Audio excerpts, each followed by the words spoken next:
एक विशाल जगह जिसका कोई अंत नहीं। यह इतना बड़ा है कि कोई इसकी कल्पना तक नहीं कर सकता। जहां से अंतरिक्ष की उत्पत्ति होती है, जहां अरबों आकाश गंगाएं और ऊर्जा का भंडार है, जहां कई रहस्य छुपे हैं। दोस्तों, मैं बात कर रहा हूं ब्रह्मांड की। वैज्ञानिकों का यह मानना है कि लगभग 13.8 अरब साल पहले एक रहस्यमय विस्फोट हुआ। अरबों साल पहले पूरा ब्रह्मांड की पदार्थ और ऊर्जा एक बिंदु के रूप में था। जब इस बिंदु के केंद्र में महाविस्फोट हुआ और फैलता गया, परिणाम स्वरूप इस ब्रह्मांड की उत्पत्ति हुई। इस विस्फोट की ऊर्जा इतनी अधिक थी कि आज तक ये फैलता जा रहा है, और इस अनंत तक फैली ब्रह्मांड में इतना कुछ समाहित है कि सोचने में भी हैरानी होती है। अरबों खरबों आकाश गंगाएं, और इन आकाश गंगाओं में अरबों सितारे, लाइट और टाइम भी तो इसी का हिस्सा है। और यहाँ उपस्थित इन सितारों के साथ साथ गैस, डस्ट और कई मैटर से मिलकर आकाश गंगाओं का निर्माण होता है, जहाँ सब कुछ ग्रेविटी के जरिए एक दूसरे के साथ बंधे हुए हैं। इन सब के साथ साथ यूनिवर्स में एक ऐसी रहस्य भी है जो डरावनी और रोमांचक भी है।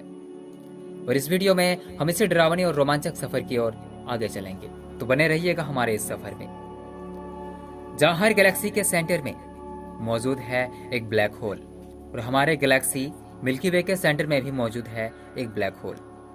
यह शब्द सुनने में जितना छोटा लगता है, असल में इसका रहस्य भी ठीक इसके विपरीत है। ब्लैक होल स्पेस का वह जगह होता है जहां भौतिक का कोई नियम काम नहीं करता।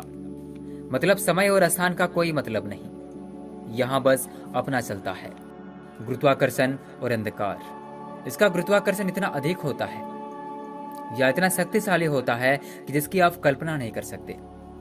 इसके संपर्क में जो भी आते हैं, चाहे वो कोई भी हो, कितनी भी तेजी से आए, यहाँ तो बस इसी का चलता है। यहाँ तक कि वो प्रकाश को भी नहीं छोड़ता। एक बार ब्लैक होल में प्रवेश करने के बाद एक कण भी बाहर नहीं निकलता। यानी जब कोई ऑब्जेक्ट ब्लैक होल में समा जाती है तो वो कभी वापस नहीं आती। आप इसे इस तरह समझ सकते हैं कि जब हम किसी टॉर्च से किसी वस्तु पर प्रकाश डालते हैं तो प्रकाश रिफ्लेक्ट होकर हमारी आंखों पर आता है, और तभी वही चीज हमें दिखाई देती है। लेकिन यदि मान लें कि वो प्रकाश लौटकर ही नहीं आए, तो वह जगह ब्लैक होल हो सकता है। और वही इंसिडेंट स्पेस में भी होता है, जिसे हम ब्लैक होल के नाम से जानते हैं। ब्लैक होल अंतरिक्ष में स्थित एक छोटा सा कुआं नहीं है, बल्कि इसे तो इस तरह से कहा जा सकता है कि यह इतना विशाल है कि हर आकाशीय पिंड को आसानी से निकल सकता है। यह लगातार अपने ग्रेविटेशनल पावर के कारण निकलता रहता है। अब सवाल यह आता है कि आखिर इतनी ग्रेविटेशनल पावर इसे कहां से मिलता है।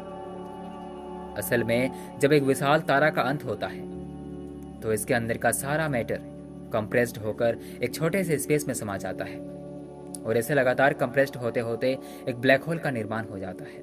और यह इतना प्रभावशाली होता है कि कोई इसके प्रभाव से बच नहीं सकता।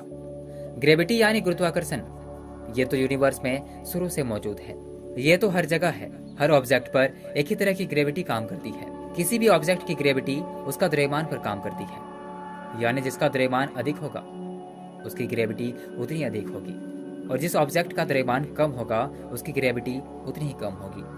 और इसी का फायदा उठाकर ब्लैक होल अपनी ग्रेविटी मजबूत करता है। यानी जब कोई ऑब्जेक्ट ब्लैक होल में समा जाता है तो इस ऑब्जेक्ट का द्रव्यमान ब्लैक होल के द्रव्यमान से जुड़ जाता है, और ब्लैक होल की ग्रेविटी अधिक हो जाती है। ग्रेविटी पावर ज्यादा होने के कारण यहाँ समय भी स्लो चलता है। इस ब्लैक होल के सामने चाहे कोई भी ऑब्जेक्ट हो या फिर उसके अपने ही क्यों ना हो, वो सबको निकल जाता है। कहने का मतलब है कि ब्लैक होल छोटे ब्लैक होल को भी निकल जाता है, और ब्लैक होल का द्रव्यमान बढ़ने के कारण इसकी ग्रेविटी और स्ट्रांग हो जाती है। और जब अपने आसपास के सभी आकाशीय पिंड को जरूरत से ज्यादा खा जाते हैं या निकल जाते हैं, तो इसके अंदर हाई फ्रिक्वेंसी लाइट बाहर निकलते दिखाई देती है, जो हाई एनर्जी की गामा किरणें होते हैं। हमने तो ये जाना कि ब्लैक होल तारों के खत्म होने के कारण बनते हैं, तो सवाल ये आता है कि आखिर इन तारों का अंत कैसे होता है।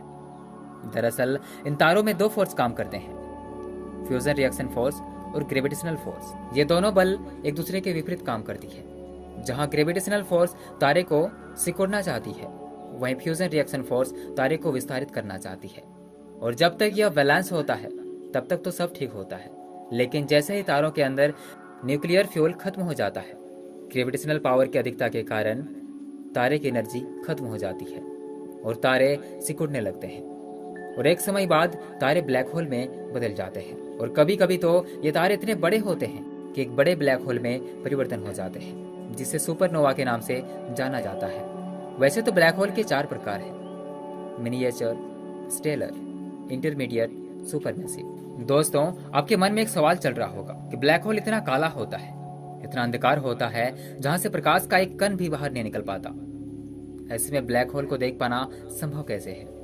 दोस्तों, आपकी जानकारी के लिए मैं बता दूं कि ब्लैक होल के चारों ओर डस्ट, गैस और कई मैटर्स होते हैं जो ब्लैक होल के चक्कर लगाते लगाते मिलियंस डिग्री गर्म हो जाते हैं, जिससे धूल कण एक्सरे में चमकने लगते हैं और वैज्ञानिक इसकी सहायता से अध्ययन कर पाते हैं। और आगे ऐसे ही वीडियो देखने के लिए हमारे चैनल को सब्सक्राइब करना ना भूलें। फिर मिलते हैं एक नई इंटरेस्टिंग वीडियो के साथ, तब तक के लिए धन्यवाद।